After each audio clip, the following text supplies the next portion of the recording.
Hello everybody, my name is EK, you are watching EK Tech and welcome back to the channel. Yes, there is in fact a lamp staring at me from over there, you can see it very clearly, but I needed some light in here because the lighting in this new room is not that great. Yes, new room, I moved, long story, I'll come back to that later. Anyway, today we have the Blue Yeti Blackout edition to review. My new job revolves me making some videos for the company. Unfortunately, they're not public to share, so I can't share them, but maybe in the future I'll have something to share for you guys. Anyway, they had this one laying around, and I was like, you know what, I kind of want to test it. And while I'm testing it, I might as well review it. So here we go, this is the Blue Yeti Blackout edition. We're going to talk about the features, we're going to talk about what the microphone has to offer, but first of all, let me just establish one thing. It's the room that I'm in right now, because a lot of these videos, a lot of these microphone reviews will be filmed in these super fancy studios where everything has been properly treated and everything is just done to perfection. And while it's great because it showcases the microphone to its maximum potential, I feel like it's never really fair. So this room, as I have mentioned, it is not sound treated, it's not soundproofed, whatever you want to call it, it's not sound deadened. It is just like any other room. There are like solid walls. Yes, there is some stuff hanging over my doors that's literally drying right now, but there is nothing else in here. So this is sort of a worst case scenario, unless maybe you go into a church or something. So with all of that out of the way, let's talk about the microphone itself. So first of all, it is a USB microphone, just like the microphone I generally use for my videos, which is the Rode Podcaster, which is hanging over there. You can actually see like the very tip of it over here. It is a USB microphone. What does that mean? Well, it means that it plugs from straight out of the microphone into your PC. You select it in your settings and it's been set up. So it's also very beginner friendly, which makes this a very popular microphone amongst mainly YouTubers and streamers. So what does this microphone have to offer? Well, first of all, as you can see from the back, there are 4 different modes. Now these 4 different modes determine the way in which the microphone treats the sound surrounding it. So right now, as you can see, it is set to the setting, the third one from the left. Like it's all mirrored, it's very weird for me right now. So this is the cardioid setting. The cardioid setting simply means that it takes everything from the front, and when you go to the side or the back, the sound will start diminishing. So I'll show this to you guys. I will move to the side right now, and you can see that the sound starts to, well, disappear. And at the back there is less as well. I can't go all the way around because I've got a fucking box where it's sitting on because I have no mic stand for it. Like this video is very, very on the fly. I wasn't prepared and yeah. That's it. So moving on, we have more modes. If I move in this direction, am I doing this right? It all feels very weird. This is the stereo mode. Now the stereo mode is something that I don't think you would ever use for vocals because you have a left channel and you have a right channel and they're clearly separated. So it's like the microphone is split in half and whatever's on the left goes to the left channel and the right to the right channel, etc. I feel like this is something that people might be using for instruments mainly. But since I don't play any instruments and I'm not very knowledgeable about them, the feature exists. I don't know how good it is, but it's probably beneficial to some people. Now, if we move the knob the other way, right now we should be, if I read this correctly, in the omnidirectional mode. Now, the omnidirectional mode, very straightforward as well, means that it listens to sound from every single angle. So unlike the cardioid mode, where it only looks at the front, if I now move to the side, I should remain very much audible, and if I move to the back, I'm audible still as well. So it just takes sound from everywhere.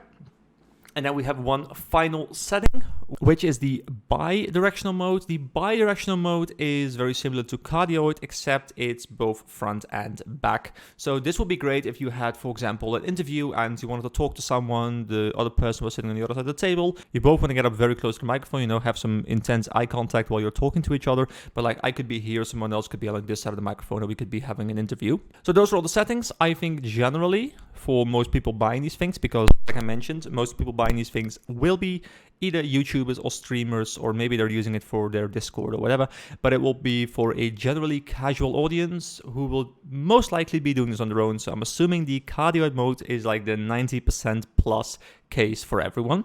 Then you can see there's also this gain knob over here. Now I can turn this gain knob around and you can hear that I become way louder, or I move it back down and I become way less loud. Now I do have some, I'm not even sure where I had it initially. I think it was somewhere around here. Yeah, I'm not clipping, so it's okay. Anyway, this is very nice because you can change on the fly. A lot of software actually tells you when you're clipping. So if you're like, well, I'm a bit too loud, or people are telling you, dude, please shut up because you're clipping all over the place, you can simply put your hand here, turn the knob, and you can put it down to a more reasonable gain level. Then there's also buttons at the front. I'll try and turn it around as gently as I can.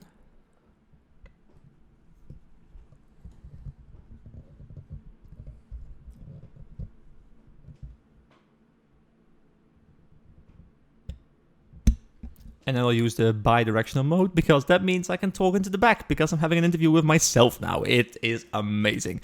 Anyway, as you can see on the front, a volume button. This volume button allows you to change the volume of your headset feedback.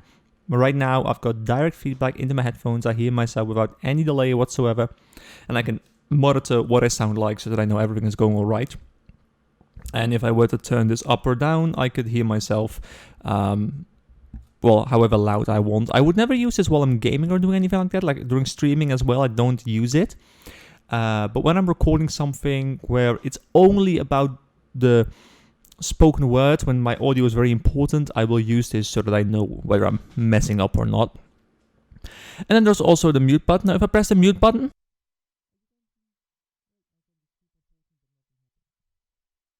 so yeah, as you can see, I can keep on talking, nothing happens. This is an instant mute button. Once you're muted, as you can see,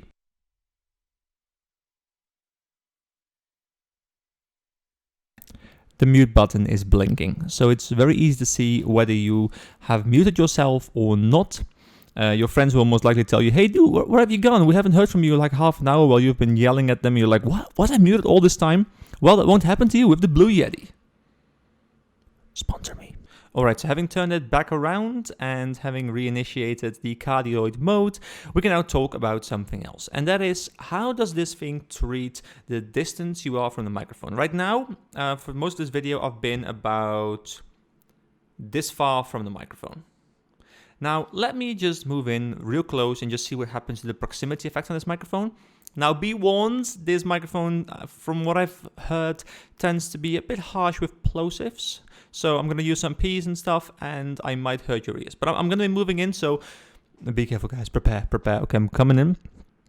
So right now, I am pretty much within kissing distance of the microphone. I have to talk very softly because I can see that I am almost clipping the microphone. You can hear that when I'm very close. Let me just...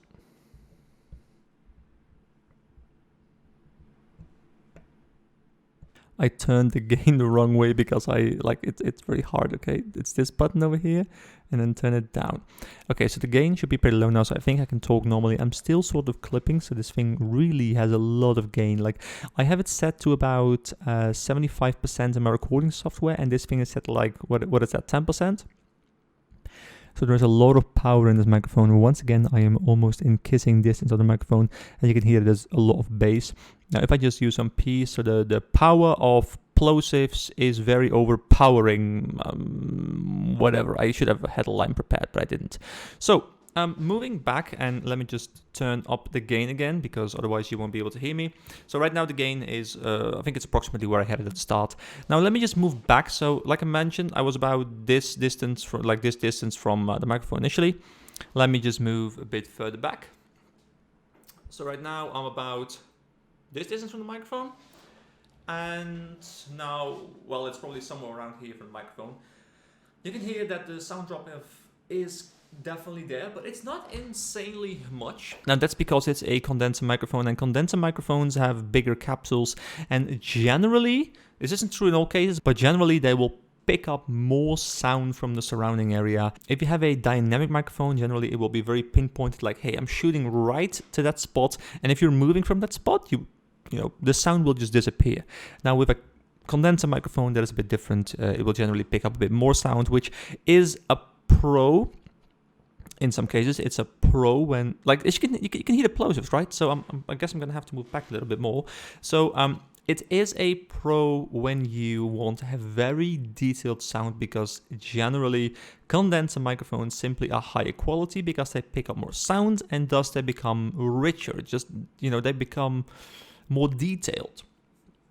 But the downside is, if you have a microphone like this and you have a very busy household, let's say you have a dog that is barking outside, or you have someone in the room next door that's mashing really loudly on something, or your mom is screaming downstairs, or whatever, this microphone will be more likely to pick up those things. So it's a bit risky to pick this one up. Now, I don't think the Blue Yeti in general is the worst in that sense. I think it acts as a condenser, but it has a lot of qualities that make it very beginner friendly. It is aimed at more of the casual audience anyway, so do keep in mind that if you have a very busy house, this might not be the best microphone. You'd be better off picking up either a dynamic microphone, like I'm using, because I lived with my parents when I picked it up, and sometimes it was just a bit busy, and I wanted to not annoy everyone who was listening with like the screams of whoever was talking on the hallway. But keep in mind, you could also pick up a shotgun microphone, by the way. Those tend to be a bit more expensive, but they're like really narrow, like super cardioid, and they just pick up only like what's in front of them. They're amazing, but they're generally more expensive. Anyway, I feel like I'm sort of rambling. I'm doing this partially because I want to give you a good idea of what the microphone sounds like. I think I've rambled for enough. I have covered pretty much everything. I haven't covered the price actually. This thing comes in at about 120, 130-ish euros. Kind of depends which one you get, like there's different versions. But I do believe from what I've heard that all the versions are very similar. Like, yes, like the Pro version, for example, has a bit of an upgrade over the non-Pro version. The Blackout version is... from my understanding, is exactly identical to the regular version, but it tends to be cheaper for some reason, even though I kind of prefer the black look. I think it looks more fancy, it looks better, but I mean, maybe that's just me. So we've talked about the price, we've talked about the fact that it's a condenser microphone, we've talked about all of these settings, we've talked about the gain, we've talked about the muting, we've talked about headphone volume, that's great, by the way. So this one does not have an XLR connector, by the way. The Pro version, the Yeti Pro. Oh man, the pop is quite insane. I highly recommend, guys, if you're picking this one up. Oh, I just bumped the microphone. I'm sorry, guys. If you're picking this one up, please do get a pop filter, because the P is very strong. It's partially, of course, because this is a very badly treated room, but it's also just because it's a condenser microphone and it just gets a lot of plosives in there. So I have talked about everything. I'm not going to keep on rambling because I could ramble for another 15 minutes, which I just don't want to do. So thank you very much for watching, guys. Have a nice day, and I will see you around.